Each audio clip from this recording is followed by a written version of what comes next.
하나님의 말씀 누가복음 4장 16절에서 21절의 말씀입니다. 누가복음 4장 16절에서 21절. 여러분이 가지고 계시는 신약성경 93페이지가 되겠습니다. 읽겠습니다. 예수께서 그 자라나신 곳 나사렛에 이르사 안식일에 늘 하시던 대로 회당에 들어가사 성경을 읽으려고 서심해 선지자 이사야의 글을 들이거늘 책을 펴서 이렇게 기록된 데를 찾으시니 곧 우리 다 같이 한번 18절 19절 읽을까요? 시작. 주의 성령이 내게 임하셨으니 이는 가난한 자에게 복음을 전하게 하시려고 내게 기름을 부으시고 나를 보내사 포로된 자에게는 자유를 눈먼 자에게 다시 보게 함을 전파하며 눌린 자를 자유롭게 하고 주의 은혜의 해를 전파하게 하려 하심이라 하였더라. 책을 덮어 그 맡은 자에게 주시고 앉으시니 회당에 있는 자들이 다 주목하여 보더라. 이에 예수께서 그들에게 말씀하시되 이 글이 오늘 너희 귀에 응하였느니라 하시니. 오늘 본문의 말씀을 가지고 여러분들에게 은혜의 해를 선포하라 라는 제목을 가지고 이번 주와 다음 주에는 종교개혁 주일입니다. 그래서 종교개혁 주일에 관한 설교를 드리고 11월 첫 번째 주일에 본문의 말씀을 가지고 두 번째 말씀을 나누기를 소망합니다. 우리들은 인생을 살아가면서 무엇을 향하여 가고 있을까라고 하는 것을 우리가 늘 생각해야 되지만 우리의 삶이 너무 바쁘기 때문에 정말 조용히 묵상하면서 내가 지금 무엇을 하고 있는가? 내가 지금 소망하고 이루고자 하는 것이 무엇인가? 내가 무엇에 내 인생의 중심을 두고 내 인생을 끌고 가는 그 힘이 어디에서 나오는가? 여러분 조용히 생각해 보신 적이 있습니까? 목사님, 하루하루 살아가기가 얼마나 힘든데 거기에 대한 내용을 생각할 여유가 어디 있습니까? 아마 이렇게 얘기하시는 분이 우리 가운데 있을 수 있다고 생각합니다. 그만큼 우리의 이민 생활이라고 하는 것이 어렵고 힘이 듭니다. 또 자녀들을 양육하는 것도 힘들고 직장 생활하는 것도 정말 힘듭니다. 특별히 이 코비드 시대에 우리의 삶에 정말 정신을 차리고 살기에 너무나도 지치고 힘든 이 시대를 우리가 하루하루 살아가고 있습니다. 그리고 무엇보다도 내가 지금 살아가고 있는 삶의 방향, 내가 추구하고 있는 것, 내가 두고 있는 가치가 하나님께서 기뻐하시는 것인가? 내 입술의 모든 말들이 하나님의 영광을 위하여 사용되고 있는가? 나의 시간을 들임이 성령의 열매를 맺고 있는가? 우리가 이와 같은 우리 자신에 대한 질문이 우리에게 반드시 있어야 하는데 여러분 어떠십니까? 그런 질문 하시면서 사십니까? 오늘 말씀을 통해서 다시 한번 우리가 눈을 들어 우리를 향하여 귀하고 복된 것 주시기 원하시는 하나님께 초점을 맞추고 마음과 뜻을 다하여 예배드리고 말씀을 청종하는 귀한 예배 시간 될 수 있기를 주님의 이름으로 축원합니다.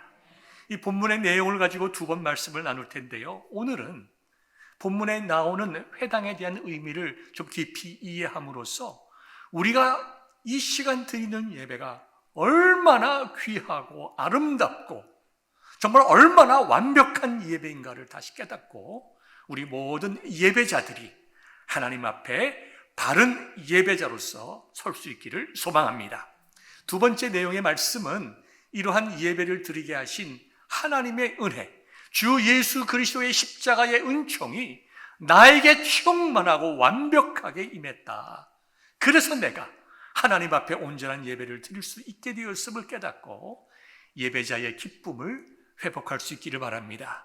그리고 세 번째는 나만 기쁜 예배자가 되는 것이 아니라 내 가족, 내 형제, 내 자녀들, 아직까지 주 예수 그리스도의 십자가의 깊은 은혜를 맛보지 못한, 아직까지 구원의 확신과 체험과 경험이 없는 나의 기도 속에 있는 많은 분들이 주 예수 그리스도의 십자가의 은혜를 경험하고 함께 기뻐하며 예배드릴 수 있도록 은혜의 해를 선포하는 저와 여러분들 될 수 있기를 간절히 소망합니다. 오늘 본문을 보면 회당이란 말이 나옵니다. 누가복음 4장 16절 보면 예수께서 그 자라나신 곳 나사렛에 이르사 안식일에 늘 하시던 대로 회당에 들어가사. 회당이 뭘까요? 회당이라고 하는 것을 말의 문자적인 의미는 함께 모이는 곳이란 의미입니다. 이스라엘 백성들이 정말 성전을 중심으로, 또 성전이 있기 전에는 성막을 중심으로 생활했던 것처럼 남유다 왕국이 멸망을 하고, 그죠? 느부갓네살, 바벨론의 느부갓네살 왕에 의하여 성전이 다 불타 없어지고 이스라엘 백성들이 이제 귀인들로부터 시작해서 수많은 나라의 인재들이 바벨론 왕국에 대항하지 못하도록 기술자들, 군사 지도자들, 왕족들, 왕까지 눈을 뽑혀가며 다 바벨론으로 포로로 갔습니다. 그래서 그들이 더 이상 성전에서 하나님께 제사를 드리지 못했습니다. 하나님께 희생의 제물을 드리지 못했습니다. 희생의 제물을 드림으로 하나님 앞에서 용서함에 대한 확신을 받지를 못했습니다.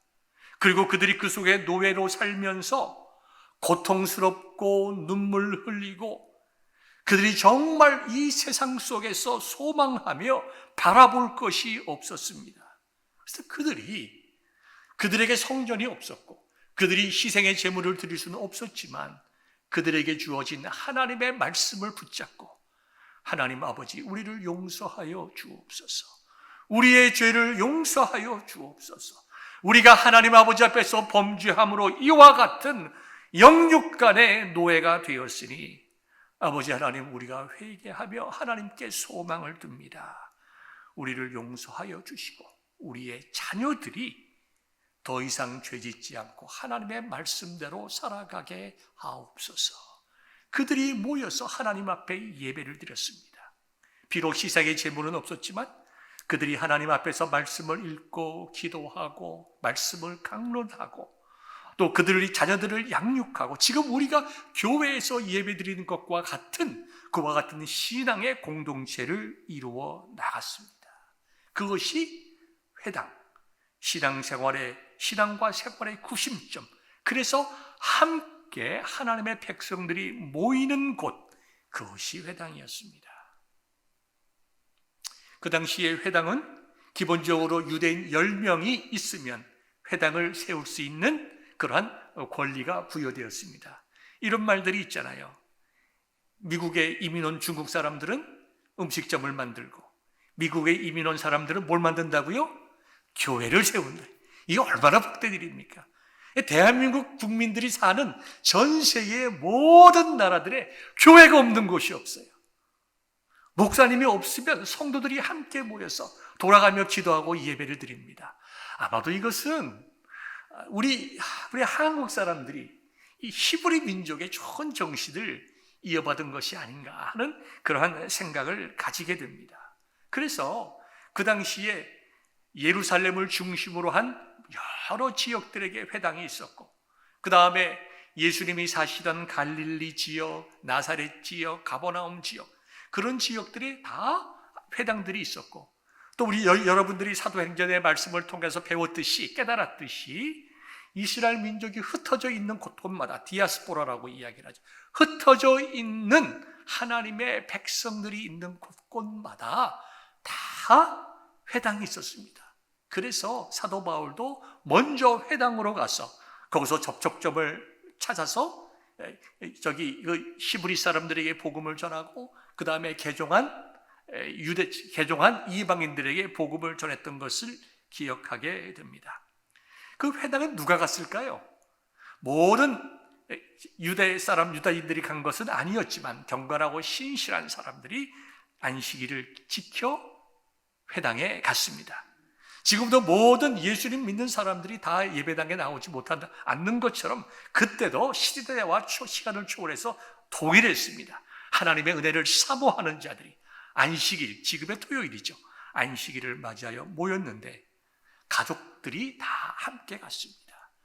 5세 미만 되는 어린이들은 다시 말해서 잘 이렇게 컨트롤이 되지 않는 어린 아이들은 집에 있고 5살 이상이 되는 모든 가족들은 다 함께 회당에 갔습니다. 회당에 가서 13세 미만의 어린이들, 남자아이들이든지 여자아이들이든지 13세 미만의 어린이들과 여성은 회당 안으로 들어가지 못하고 따로 준비되어 있는 여성의 방에 갔습니다. 어린이들과 어머니들은 회당에 들어가지 못하고 따로 준비되어 있는 방에 들어가서 말씀을 들었습니다. 그 당시에 회당의 구조를 보면 이렇게 만약 우리 교회에 이것이 회당이라고 하면 회당에 2층이 있어서 발코니를 만들었습니다. 발코니를 만들고 이만큼 높은 벽을 쌓아서 안을 들여다보지 못하게 했어요. 방해되지 않게끔 아이들이 뛰고 장난하지 못하도록 벽을 쌓았지만 그 다음에 창문이 없고 그냥 트여 있어서 회당에서 나누는 모든 말씀과 설교와 기도와 찬양을 들으면서 참여할 수가 있었다. 아니면 또 다른 구조를 만들어서 이 가까운 곳에 따로 분리된 방을 만들고 그 다음에 칸막이가 있었지만 위는 트여져 있어서 거기서 회당 안에서 일하는 모든 내용들을 듣고 함께 예배할 수가 있었다. 문화적인 차이기는 하지만 하나님께서는 어린이들이지 누구든지 다 하나님의 집에 와서 예배드리는 것을 기뻐하셨음을 우리가 알 수 있습니다. 거기서는 이 회당에서는 예배를 드렸습니다. 그 예배의 내용이 있고 그 다음에 또 교육을 했습니다. 그 다음에 공동체로서 여러 가지 문제들을 해결을 하였습니다. 그리고 회당은 늘 열려 있어서 그 모든 사람들이 항상 그 회당에 가서 예배를 드릴 수가 있었습니다. 제가 니카라과에 가서 좀 이렇게 느끼는 것 중에 하나가 우리가 조금 생각해 봐야 될 것이 있다. 우리 교회도 마찬가지죠. 지금 스페니쉬 문화권에 있는 그 교회들을 가보면 어떤 마을 도시든지 센터에 성당이 있습니다. 항상 센터에 성당이 있고 성당 앞에는 플라자, 광장이 있습니다. 그리고 그 광장을 중심으로 학교가 있고 관공서가 있고 경찰서가 있습니다. 그러니까 어디를 가든지 우리 여러분들이 구글 맵을 통하여 어느 스페니쉬 문화권의 지역을 쳐다보고 바라보면 항상 그 도시의 가운데에 성당이 있는데요. 제가 지금까지 가본 그 중남미 지역의 어느 성당이든지 항상 문이 오픈되어 있어요. 낮에. 항상 문이 오픈되어 있어 누구든지 들어가서 기도할 수 있게 되어 있다. 근데 교회들은 도둑을 두려워해서 문이 잠겨져 있는 교회들이 대부분입니다. 그리고요, 여호와의 증인들이 지어놓은 교회들이 있어요. 그건 얼마나 잘 짓는지 몰라요. 어느 도시를 가든지 똑같은 규격으로 기가 막히게 미국식으로 잘 지어놨는데 높은 철망이 있고 문이 항상 닫혀 있습니다. 그것을 바라보면서 교회는 만민이 기도하는 집이 되어야 할 텐데 지나가는 사람들도 언제든지 들어와서 기도하고 정말 항상 교회가 열리고 정말 교회에 기도의 소리가 울려나는 그런 교회가 되어야 되겠다 하는 생각을 제가 해본 적이 있습니다. 사랑하는 성도 여러분, 일주일에 한 번 모이는 것뿐만 아니라 새벽 기도뿐만 아니라 여러분들이 길을 가시다가 교회에 들려서 기도하시고 여러분들이 주중에 교회 오시면 교회에 얼마나 조용합니까? 조용히 말씀도 묵상하시고 기도하시고 하나님 앞에 회개할 것 회개하고 새롭게 되어 찬송함에 일어서는 사랑하는 성도들 되시기를 주님의 이름으로 축원합니다. 좀 더 자세하게 회당에서의 예배를 말씀을 드리면 제일 먼저 개인의 기도가 있었습니다. 회당에 오면 누구든지 앉아서 조용히 마음을 비우고 하나님, 오늘 하나님 앞에 거룩한 예배를 드리게 하옵소서. 반드시 개인의 기도가 선행이 되었습니다. 그 다음에는 그 회당 예배의 두 번째는 신앙의 고백이 있었습니다. 저희들은 지금 사도신경으로 신앙을 고백하지만 그 당시에는 쉐마라고 해서 신명기 6장 4절부터 9절, 11장 13절부터 21절의 내용을 가지고 그들의 신앙을 고백했습니다. 이 신앙 고백은요, 우리들에게 굉장히 중요한 도전을 줍니다. 지금 저희들이 고백하는 사도신경은 굉장히 도구마, 교리적입니다. 그런데 이 회당에서 신앙을 고백했던 그 내용들은 굉장히 일상생활에 적용되고 우리의 삶을 통해서 우리의 신앙이 고백되고 이행될 수 있는 그러한 신앙 고백을 드렸습니다. 이 시간상 다 읽을 수도 없지만 신명기 6장 4절 쉐마는 이렇게 시작합니다. 이스라엘아 들으라. 우리 하나님 여호와는 오직 유일한 여호와이시리. 너는 마음을 다하고 뜻을 다하고 힘을 다하여 내 하나님 여호와를 사랑하라.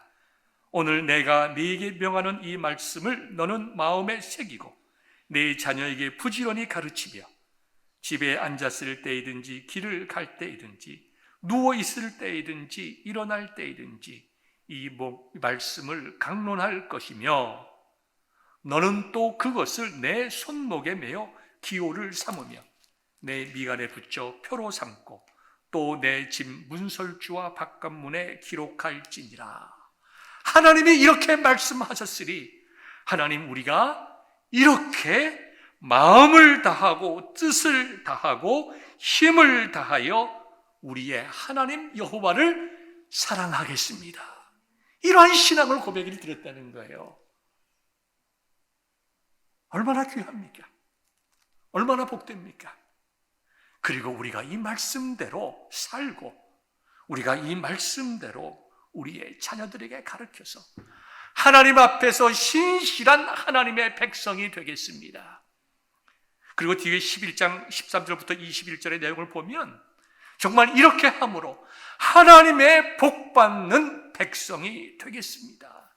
이것이 신앙 고백이었어요. 얼마나 귀하고 아름다운 신앙 고백입니까?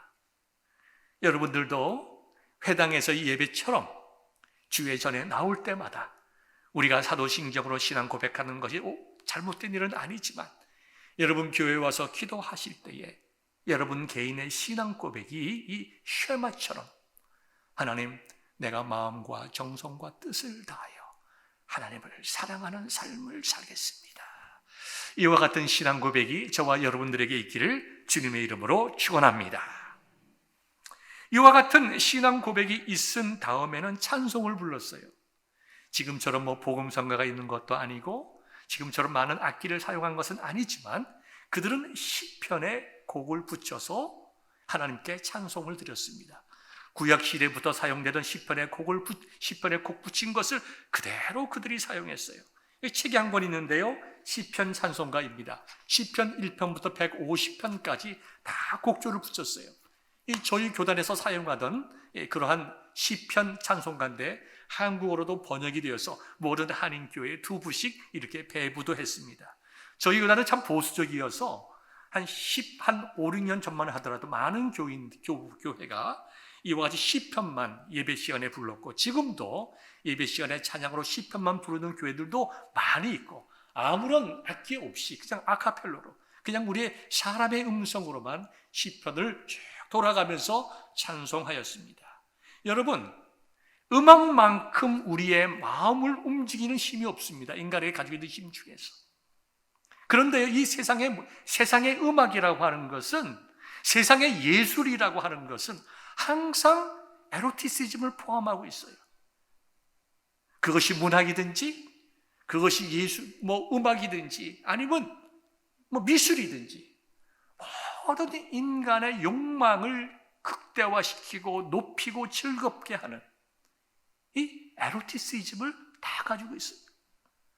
그래서 하나님 앞에 온전한 찬양, 거룩한 찬양, 하나님께서 기뻐받은 찬양을 부르기 위해서는 우리가 세상의 음악과 시편에서 우리의 신앙의 조상들이 부르던 경건한 찬양과의 그 중간에 섞이지 않도록 우리가 세상에서 사용하는 악기를 사용하는 것이 잘못된 것이 아니고 시대에 따라서 음악의 내용이 형식이 바뀐다 하더라도 우리가 항상 세상의 음악과 구별되어 찬양을 인도하는 사람이나 찬양을 함께 부르는 모든 성도들이 사람의 감성 앞에 먼저 하나님을 높이는 찬양이 될 수 있도록 우리의 마음을 조심하고 우리의 마음을 터치하기 이전에 하나님께서 기뻐하시는 하나님의 마음을 우리들이 경험할 수 있는 찬송을 부르는 것이 참으로 귀하고 바른 일이라고 생각합니다. 아마도 예수님 당시에 예수님께서 찬양을 부르셨을 때 거룩하고 경건하고 그 시편의 가사의 내용을 하나하나 묵상하고 이해하면서 온 우주 만물을 창조하시고 다스리시고 섭리하시고 구원하시는 하나님을 찬송하였을 거예요. 이와 같은 찬송이 있은 후에는 기도를 했습니다.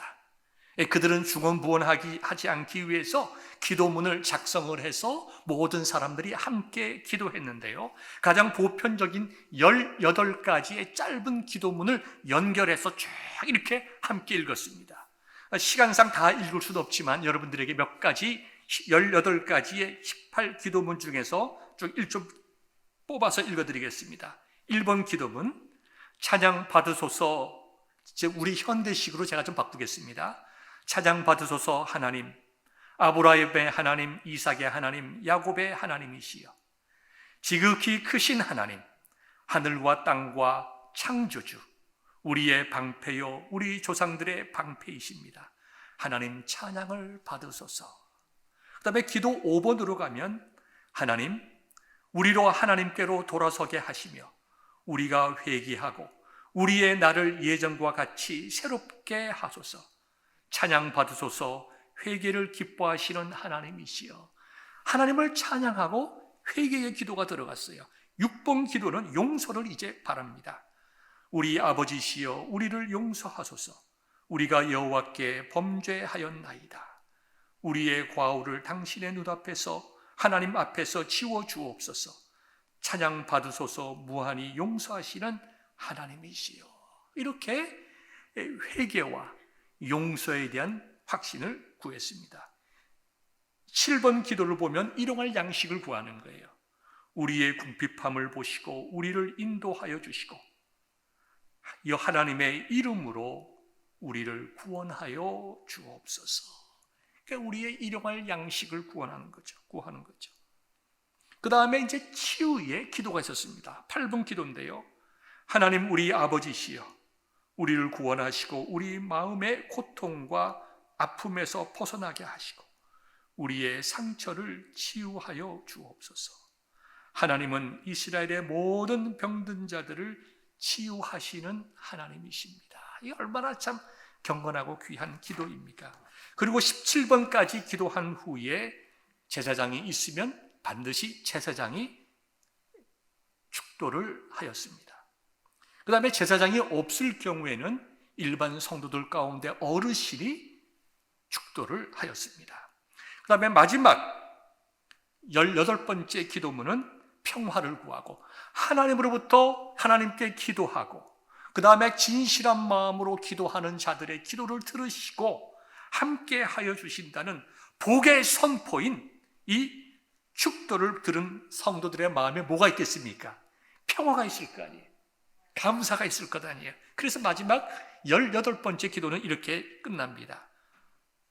하나님의 평화를 하나님의 백성 이스라엘에 주시고 우리 모두를 복내려 주옵소서. 우리 모두에게 복을 주옵소서. 하나님 찬양 받으소서. 우리에게 평화를 주시는 하나님이시여. 참 기도문이 아름답습니다. 이렇게 이런 기도를 그들이 중언부언하지 않고 다 함께 남자들이 일어나서 그 기도를 하고 옆에서 듣는 어린이들과 그 여성들 성도들도 동일한 마음으로 함께 기도하고 은혜의 정말 응답을 받았을 것입니다. 그 다음에 이와 같이 찬송하고 기도하고 기도 속에 있는 축도가 있은 다음에 성경을 그들이 읽었습니다. 지금 예수님 시대의 회당에서 예배를 말씀드리는 것입니다.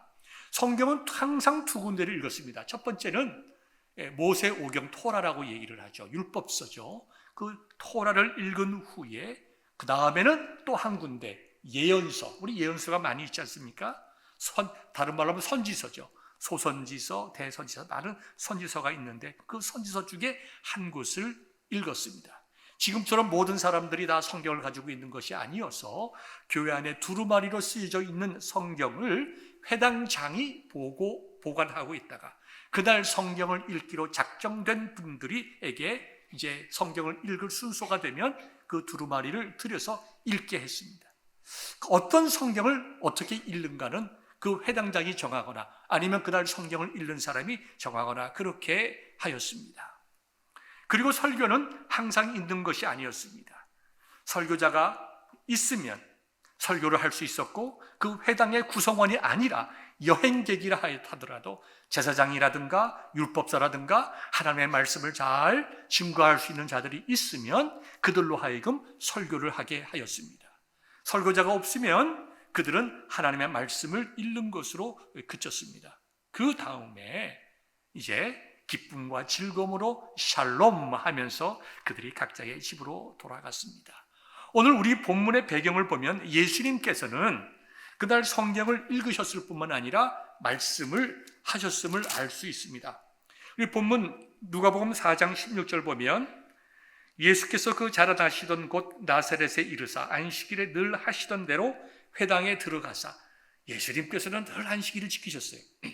성경을 읽으라고 서심해 그랬습니다. 하나님의 말씀이 선포될 때는 서서 선포했습니다. 그리고 모든 사람들이 서서 그 말씀을 받았습니다.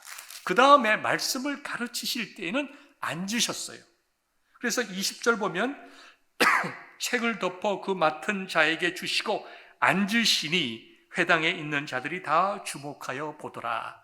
그날은 예수님께서 이사야서 61장 1절과 2절의 말씀을 가지고 앉으셔서 회당에 모인 그 사람들에게 하나님의 말씀을 풀어 강론하셨다라고 하는 것을 우리가 알 수가 있습니다.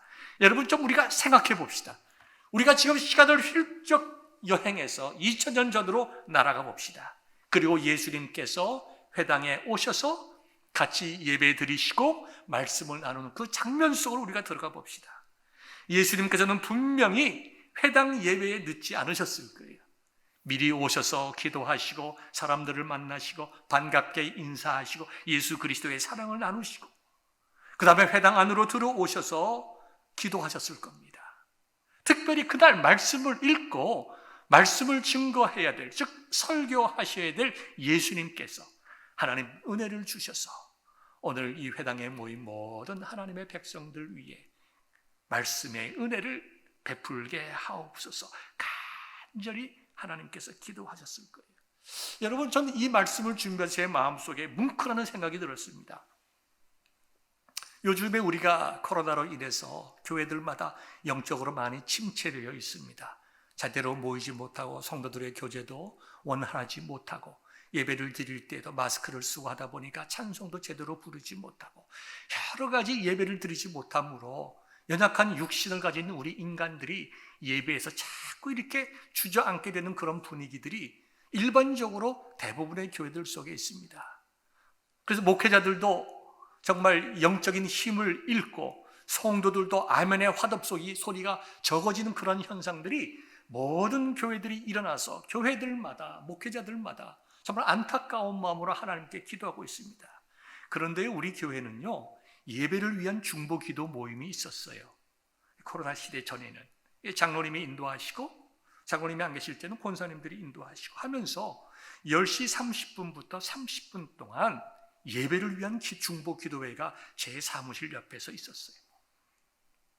그래서 성도들이 모여서 찬송하고 이렇게 기도를 하면 제 마음속에 얼마나 큰 힘이 되는지, 물론 어떤 기도를 하는지 잘 알아들을 수 없습니다. 웅웅 소리만 들으면 옆방이니까.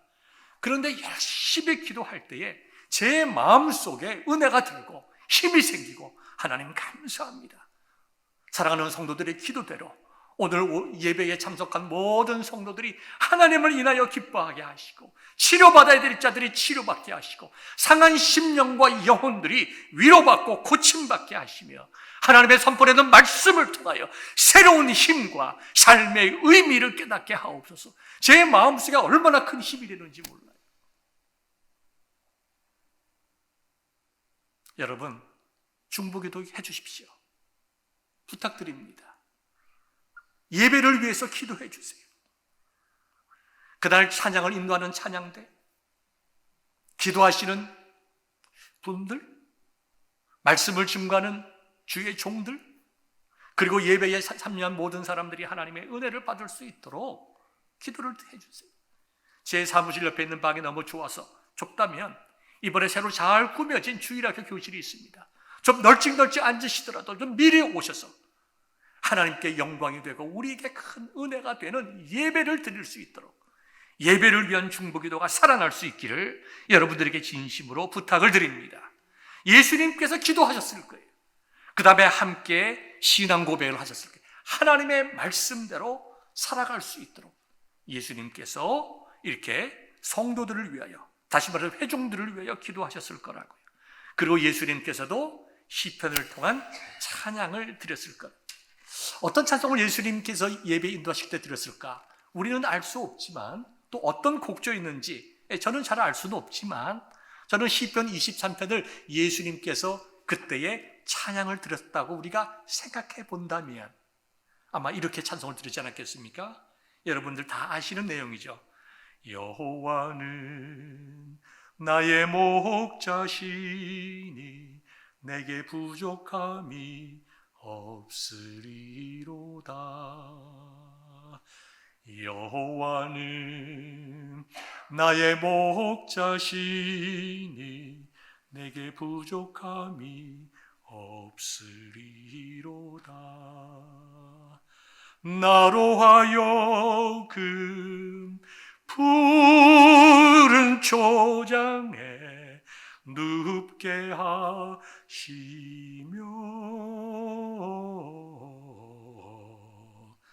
잔잔한 물가로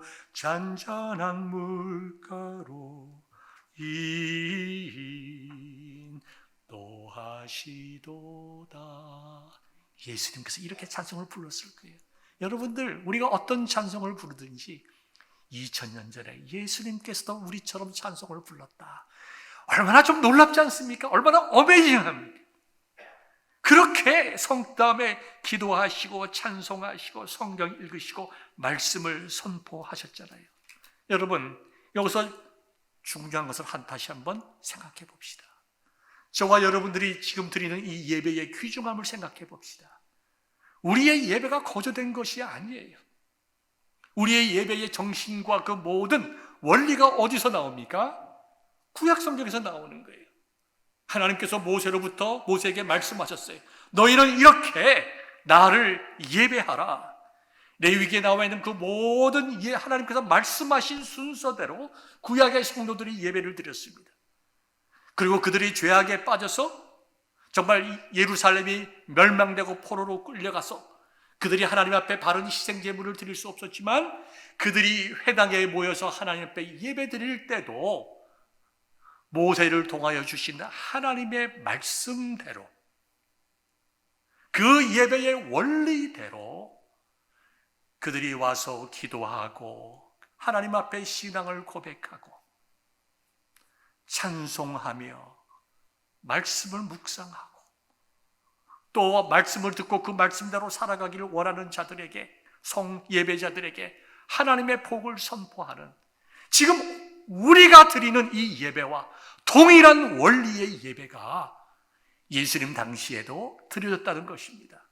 거꾸로 말한다고 하면 저와 여러분들이 지금 우리가 모여서 드리는 이 주일 예배, 예수님께서 예수님 당시에 회당에 모여서 드리던 그 예배와 동일한 예배의 원리를 가지고 드린다고 하면, 우리가 그것을 다시 한번 깨닫는다고 하면 우리가 드리는 이 예배의 정신과 원리와 그 모든 것이 몇천 년 동안 변함없는 하나님의 진리의 말씀대로, 하나님께서 원하시는 방법대로 내가 이렇게 지금 예배를 드리고 있다.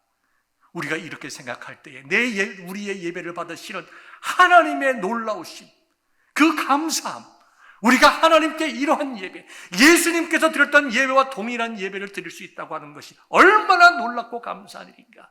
여러분, 이것을 깨닫는 성도 되시기를 주님의 이름으로 축원합니다. 이것을 깨달아야 여러분들이 바른 예배를 드릴 수가 있습니다.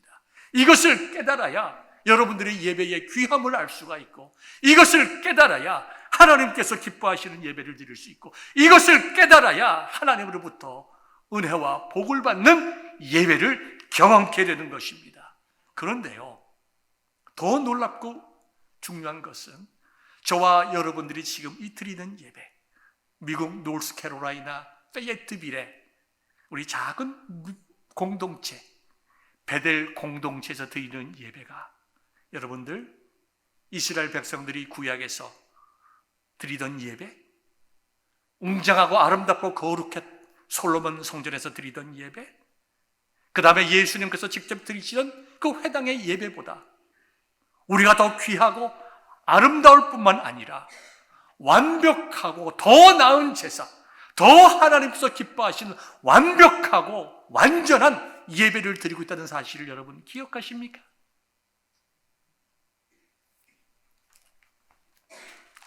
여러분들에게 히브리서 10장 10절부터 20절까지의 말씀 좀 읽어드리고 싶습니다. 조금 시간이 지났지만 오늘 좀 집중해서 우리가 드리는 예배의 의미를 다시 한번 생각해 봅시다. 구약에서는 희생제물을 드렸습니다. 그러나 그 희생제물은 그들의 죄를 용서하는 것이 아니라, 희생제물이 그들의 죄를 용서하는 것이 아니라 앞으로 우리의 죄를 온전하게 용서하실 예수 그리스도의 예에 대한 믿음의 희생이었습니다. 그 다음에 회당에서 드리는 예배는 그들에게 희생의 제사가 없었기 때문에 그들의 마음은 곤고하고 죄에 대한 용서의 확신 없이 안타까움으로 하나님의 구원하심을 소망하는 기도와 예배를 드릴 수밖에 없었습니다. 그런데요, 예수님께서 이 땅에 오셔서, 이따가 좀 이따 읽겠지만 이사야서 61장 1절과 2절에서 기록된 그 예언을 하나님 예수님이 이루심으로 우리로 하여금 하나님 앞에 완전하고 온전한 예배를 드릴 수 있게 하셨다는 것입니다. 히브리서 10장 10절을 보면 이 뜻을 따라 예수 그리스도의 몸을 단번에 드리심으로 말미암아 우리가 거룩함을 얻었노라.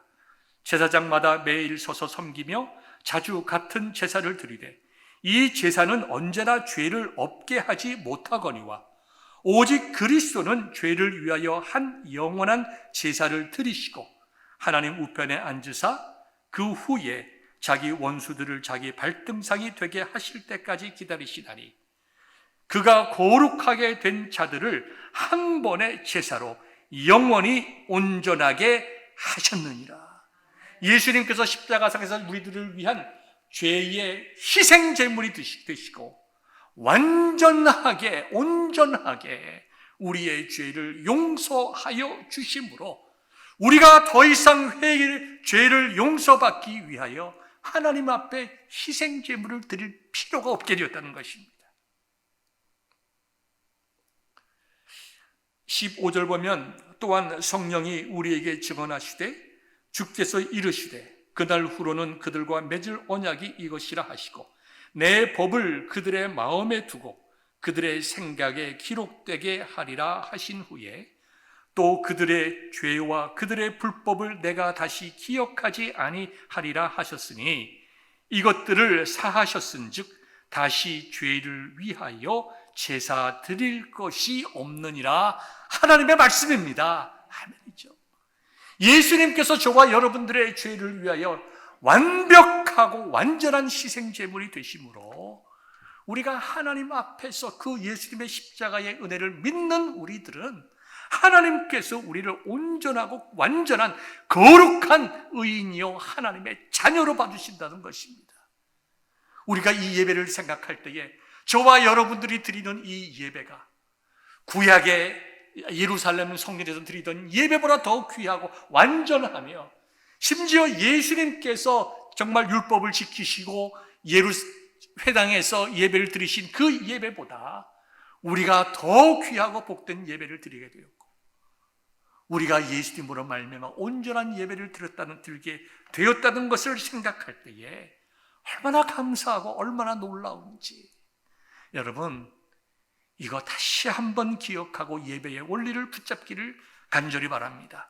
저와 여러분들이 이러한 예배를 드릴 수 있도록 우리로 하여금 하나님 앞에 거룩하게 서서 하나님을 온전히 알고 믿고 경험하며 예배 드릴 수 있도록 하나님께서 저와 여러분들을 만세전에 택하시고 택한 우리들을 예배자로 만들어 주시기 위하여 예수 그리스도를 이 땅에 보내시겠다고 하신 말씀이 이사야 61장 1절과 2절의 말씀이에요. 근데 예수님께서 그 말씀을 의도적으로 찾아 읽으심으로 이사야 선지자가 말씀한 구원자, 우리를 구원하시는 그 메시아가 예수님 자신인 것을 선포하여 주셨다는 것입니다. 그래서 우리가 이 말씀을 읽으면 예수님께서 이사야 선지자의 말씀을 이렇게 하셨어요. 주의 성령이 내게 임하셨으니 이는 가난한 자에게 복음을 전하게 하시려고 내게 기름을 부으시고 나를 보내사 포로된 자에게 자유를, 눈먼 자에게 다시 보게 함을 전파하며 눌린 자를 자유롭게 하고 주의 은혜의 해를 전파하게 하려 하시니라. 이 복음의 기쁜 소식이잖아요. 가난한 자에게 복음을 전하게 하셨다고 했습니다. 이사야서 61장을 보면 슬픈 자라고 기록되어 있어요. 슬픈 자, 가난한 자, 곤고한 자, 눈먼 자, 다 무엇을 얘기하고 있습니까? 하나님의 은혜 없이 세상에서 영육간에 구원받지 못한 자들을 말하는 거예요. 그 다음에 예수 그리스도의 십자가의 대속의 죽음이 없으므로 그 죽음을 소망하며 영육간의 갈급함으로 하나님의 은혜를 구하는 자들에게 기쁜 소식, 아름다운 소식을 선포하게 되었다. 이사야는 그렇게 말하고 예수님께서는 그것을 복음이라고 그랬어요. 이 복음을 통하여 죄에 눌려있던 모든 사람들을 구원할 메시아가 이 땅에 왔다고 하는 것을 선포한 것입니다. 그리고 그 예수님으로 인하여 우리가 구약의 그 어떤 제사보다, 솔로몬이 드렸던 그 성전의 제사보다, 회당에나 드렸던 그 예사보다 그 모든 것이 지향하는 하나님께서 원하시는 예배를 드릴 수가 있게 되었다. 이것이 저와 여러분들이 경험하는 은혜의 해임을 믿으시는 귀한 성도 되시기를 주님의 이름으로 축원합니다. 우리 같이 찬송 부르고 이 말씀 붙잡고 기도하겠습니다.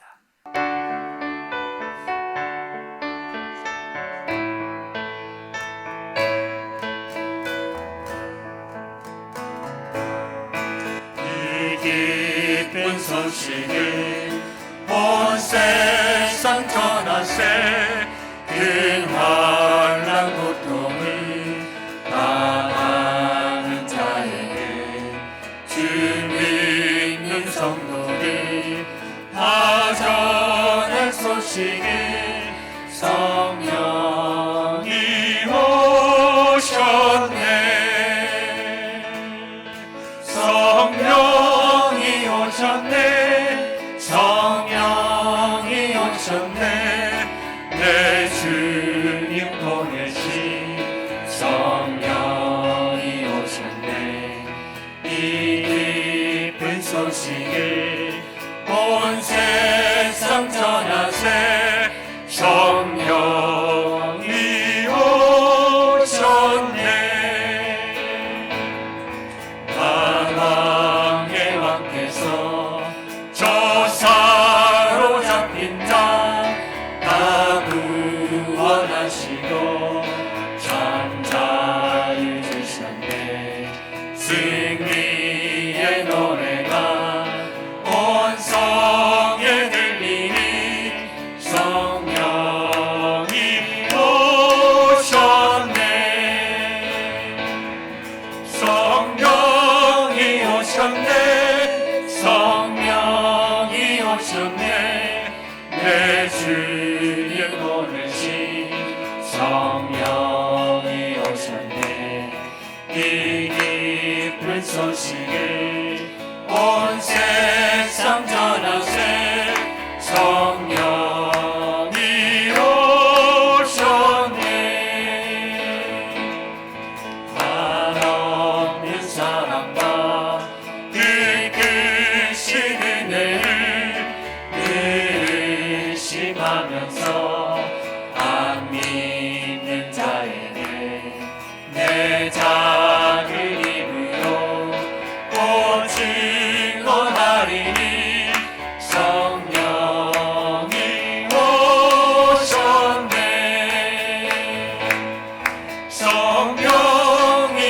오셨네 성령이 오셨네 내 주님 보내신 성령이 오셨네 이 기쁜 소식을 온 세상 전하세 성령이